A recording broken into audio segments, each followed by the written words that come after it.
So I was super introverted as a kid. I had my small group of friends in school. I would say I didn't really talk much out of the group.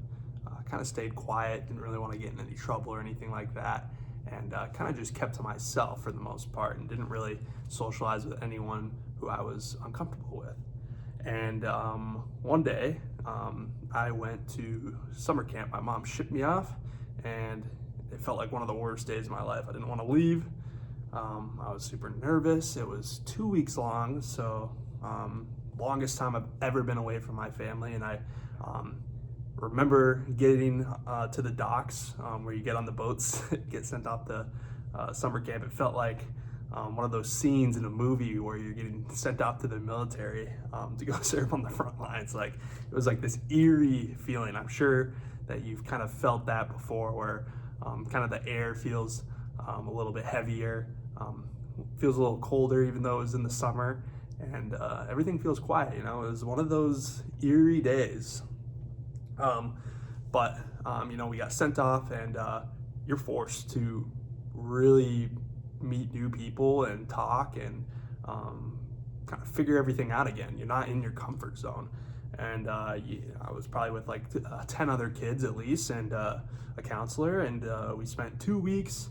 And all of that summer camp stuff, it's built to really, for kids like me, right, to force them to make new friendships, force them to work together, cooperate in teams, building new connections, and having a lot of fun, and not worrying too much about the outside world, getting off your phone, your devices. Back then I didn't really have a phone. I was probably more on a DS or something like that, right? But there was one of those times where I didn't really say too much, and we all got nicknames. And my nickname was Ghostface, right? Because I was so pale all the time, probably because I was scared and I didn't go outside too much, so they called me Ghostface. Everyone called me Ghostface. But by the end of it, I actually liked the nickname. I thought it was kind of cool. And everyone else, all the other kids, got cool nicknames too. I remember someone's nickname was Big Belly, because he had a big belly, which is probably not something they do anymore, but back then it was kind of a different game, right? And I think what this kind of translates to, this story, is the importance of solo travel, right? And so we're not kids anymore. We don't get to go to summer camp unless you want to be a counselor. But I think that the growth could be similar, but probably not as much now. I would say that our version of summer camp is solo traveling, right? And so all of the videos that I've made in the past, this can be almost like a cheat code to achieving a lot of the things that I've given you, but it's through solo traveling, right?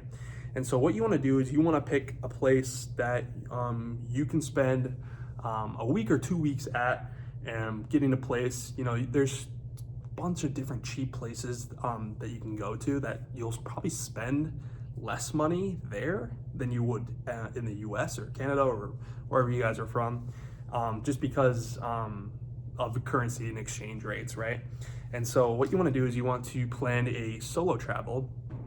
And what this is going to do is, because you are by yourself, you are forced to make new friends, communicate with other different people, and really put yourself in an uncomfortable position. But you can actually end up becoming more comfortable because you might be putting on a facade through your day-to-day life, right? Like, you might be kind of playing a character, if that makes sense.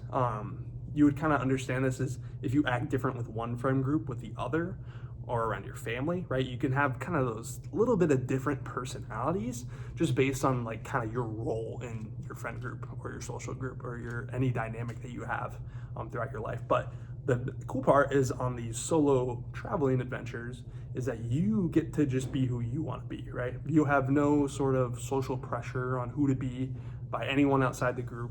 You get to be uniquely yourself. And I think that's really important because it drives a lot of self-growth, and it'll put down barriers.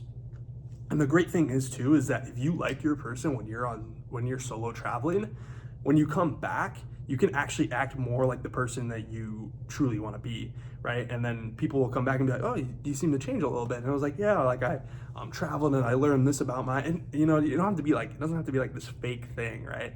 Where you're just like, oh, I'm a new person because I traveled to this place and I'm cooler than you, right? Like you can let the ego and the barriers down, right? You can let all that kind of drift away, flow out of you. But you can be this new person and you can be honest about it. And you're like, I didn't really realize this until I traveled, but I really like to do this, or I like to be more of this type of person. And, you know, that's totally normal. Like, you don't, like, it's weirder if you just stay like the static character all throughout the arcs of, in the acts of your life, right? People are meant to grow, learn, and change. And that's totally normal. And I think through these, summer camp like adventures that you have to force yourself through, it will actually bring that growth and change, and it'll accelerate it, right? It'll put more change into you. And when you accelerate that change in your life, really you're just accelerating growth and you're getting ahead of everyone else, right? Because if you have the emotional maturity of a 30-year-old, but you're 25 or you're 20, you're 10 years ahead of everyone else, and you understand yourself more, which can only help you in life, right? And so I think it's important, if you're thinking about it, you should absolutely plan a 1 week or 2 week trip outside of the country.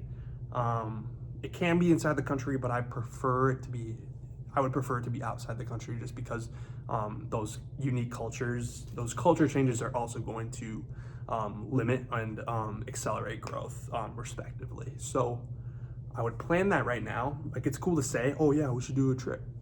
But if you actually just book the ticket now, right? Like if you book a ticket out 2 months ahead, 3 months ahead, where you need to be on that trip. So if you need to be a better socializer, you need to build a better physique by the time that you go on your trip. Well, if you book it 3 months out, you'll kind of time travel yourself into your goals, right?